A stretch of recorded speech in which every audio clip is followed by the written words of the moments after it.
Yun, huwagang kay ganda. May napansin nga pala tayo sa ating motor. Hindi umaandar ang kanyang stoplight. Yun, oo. Yan, may napadaan tayong tropa. Uy, sabi niya ba? Hindi talaga siya umaandar. Nakasteady lang siya. Palagi ko pundido yan. Ayan. Subukan natin siyang i-replacement mamaya. Walang stoplight. Sasamahan muna natin mag-grocery ang ating nanay. Yan. Full tank mo yan mamaya, nay. Yan, may dala-dala pa siyang papel. Yung mga pinapabilang sa barangay, yung PhilHealth. Let's go! Nandito na nga pala kami sa grocery. Yan, kung saan kami mamimili. At isang box nga lang pala yung dala natin kasi hindi naman daw masyadong madami ang bibilin ng nanay ko. Yan, basta mamaya wag mong kalimutan ni full tank ang ating motor, nay. Yan, tamang lakad muna. Mamaya na lang, guys. Bye-bye! Diyan, nakawin na nga pala tayo dyan. At ito nga pala, babakalsin na natin siya. Ayun. Yan yung kailangan natin tanggalin. Kailangan buksan natin yung compartment. Tatanggalin natin yung bolts na yan para matanggal ng clearance. Tapos, sisikwatin lang natin yung bag. Let's go! Bago nga pala tayo magbaklas is, kukuhanin muna natin yung mga dapat natin gamitin. At meron nga pala akong stock na bag dito kaya hindi na ako bumili. Kaya yung mga gamit ko. Meron tayong isa dyan. Yan. Bago pa yan, hindi pa nagagamit. Nadoble kasi yung binili natin last, kaya tinago lang natin. Yan. Ngingingipin, gulo ni camera.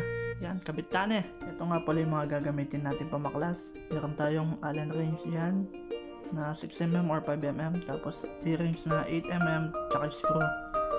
Yan, meron tayong bolts doon na Allen wrench yung kailangan tsaka T-rings yung kailangan. At meron screw yan, napakadami. Bye-bye bolts, let's go! At dali-dali na natin pinesto yan para mabaklas na natin ng mabilisan. Pinas forward na natin. Ayan, at eto na ang kinalabasan. Hindi na siya.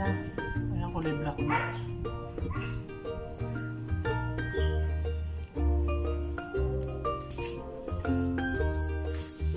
Ito nga pala yung binaklas natin. Yan. Ito. Tsaka yun dito para maluwagan natin at mahugot natin siya. Tsaka yun dito nga pala, guys. Dito yung tornilyo dyan. Lakot mo siya. Okay, mapagano natin ito.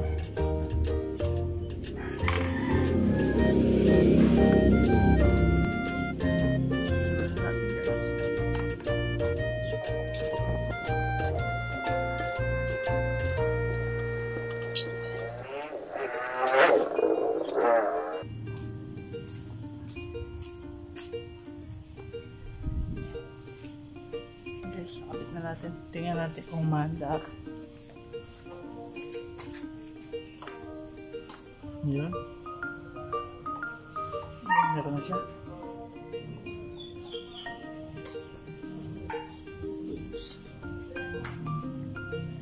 Yun, timelapse nga pala tayo at kinakabit na natin yung mga pinaklas natin. Yan, basta lagi yung tatandaan, pag nagbabaklas kayo, tandaan nyo lang bago nyo siya baklasin kung saan nakapwesto para walang aberya. Alright, tapos na. Kesa magbayad tayo ng labor, ayun, sandali lang naman yan. Basta alam nyo lang yung ginagawa nyo. Tsaka lagi ko sinasabi bago nyo baklasin, pag-aralan nyo muna o kabsaduhin nyo muna yung babaklasin nyo para kapag ibabalik nyo na, yun, walang magkakaproblema. Try natin start.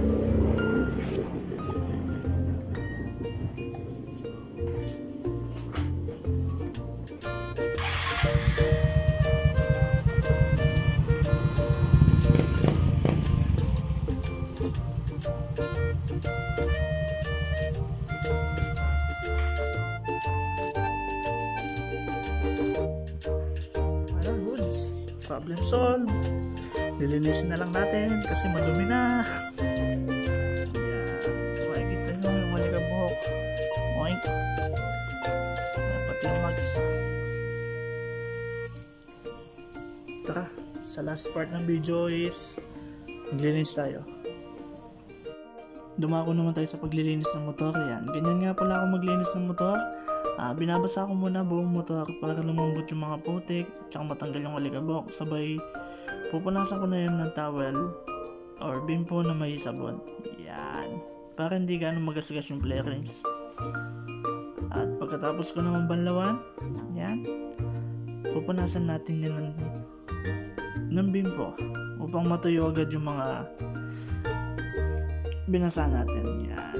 At hindi siya mamuumuo. Yan o. Tamang punas ang dahilan guys. At siya nga pala, kaya pala pinalitan ko agad yung bulb kasi pinaka-importante yun lalo na pag gabi or kahit hindi gabi. Para alam nila kung may preno ka or hindi. Kasi kapag wala kayo stoplight, malay nga nagpreno kayo, hindi napansin ang kasunod nyo or nasa likuran. Yan. At malinis na nga pala. Yan, nagbabadya umulan. Kapag nalinis ka talaga ng motor, hindi maiwasan yan. Sana hindi umulan. Yun lang guys, bye bye. Sana nagustuhan nyo itong video ko. More videos to come. Peace.